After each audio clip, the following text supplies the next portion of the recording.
What's up, guys? Welcome to the video. My channel is College Football Frenzy, back with another video, and today I'm going to be breaking down the top 10 games of Week 9 of the 2020 college football season.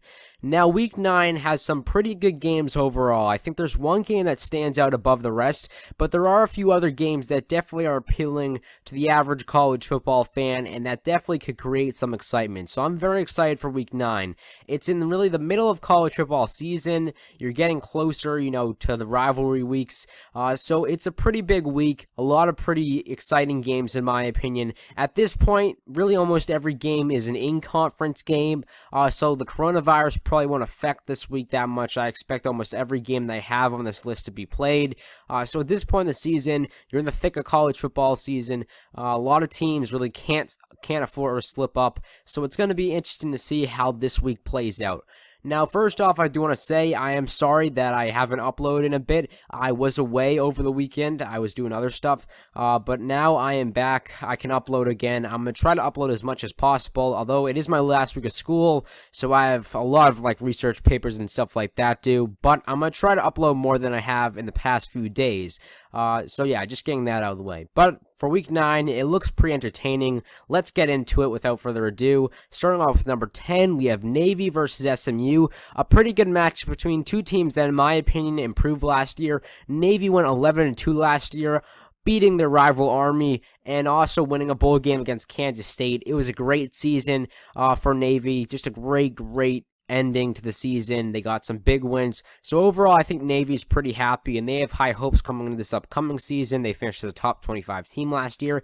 SMU, they're the last team in the group of 5 to lose a game, and it came late in the season. Unfortunately for SMU, after that Memphis loss, in which they played pretty good. They played a pretty good game, especially on the offense. They barely lost. But after that Memphis loss, things just completely turned around. They had a couple other tough losses at the end of the season, and they lost to FAU in their bowl game. So SMU clearly had a great start this season, but did not end it very well.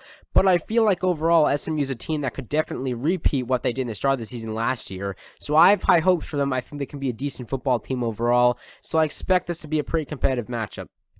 Number 9, we have Washington versus Cal. I think Cal actually had a similar season to SMU last year. They started out great. They were the last team in the Pac-12 to lose a game. They actually handed Washington their first loss of the season. So Cal had a pretty good start to the season last year. That being said, they had a tough ending the season. They did win their bowl game, but a lot of games towards the end of the season they lost, which kicked them out of the Pac-12 race. And ultimately, obviously, teams like Oregon and Washington, I believe, finished higher than them in the division standings. So it was a tough ending the season for Cal, but hey, they started out pretty well. I think for this upcoming season, Cal is pretty good returning production, so I feel like they can be a good football team off this upcoming season. I think they're definitely the second or third best team in the North. Washington, they're going to be a good football team again. Losing Chris Peterson, great head coach, and also losing, obviously, Jacob Eason, great quarterback. But Jimmy Lake should be a decent head coach. And I think Washington overall, with the top 15 recruiting class, in my opinion, is going to be pretty competitive.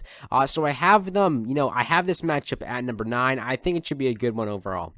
Number 8, we have Baylor versus Texas. Last year, Baylor just really dominated Texas, especially they played a great game on defense. I think for this upcoming season, Texas is clearly the more talented team. Baylor's returning production is not great, especially on the defense. Texas, decent returning production. The offense, a lot of experienced players, including quarterback Sam Ehlinger, top 10 recruiting class.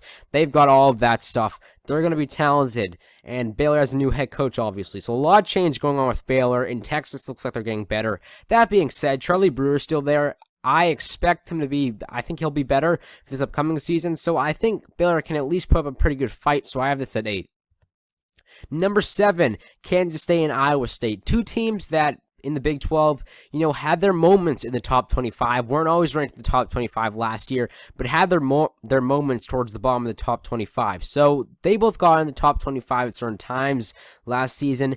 I think Kansas State can be another I think they can be similar to last year. I think they're a team that might win a few big games. Maybe they'd be like Texas or a Baylor type team every once in a while. But overall, I think they finish like a 7-5 or 8-4 record. Iowa State is a team I'm very excited for. I think they can definitely compete to make the Big 12 championship game, maybe even compete to win a Big 12 championship. We've got to remember last year, Iowa State, if you look at their losses, I mean, Oklahoma, that was a 1-point loss. They nearly won. They just didn't get the 2-point conversion. Baylor came down to a game-winning field goal that Baylor hit. They only lost by like 2 points, I think. Who else? We have, they beat Texas, so they got a big win. And their other couple losses, most of them are pretty close. So I think Iowa State very well could have been better last year. And I expect with what they have returning to be a pretty good football team. So I have this as a pretty highly ranked matchup. Next up, we have Auburn versus Mississippi State. Should be an interesting one. I think Auburn clearly has the better returning talent, and I think they know what they're doing more. Obviously, Mississippi State has a new head coach in Mike Leach. Mike Leach is a pretty good head coach in my opinion, but still with the coronavirus thing, new head coach, the coronavirus thing definitely hurts new head coaches. But this matchup overall should be pretty good. It's in Starkville. I expect Mississippi State at least to compete with Auburn. I think they can definitely make it close. Auburn clearly, though, great returning talent. Despite losing, besides from losing Derek Brown, they're really not losing much.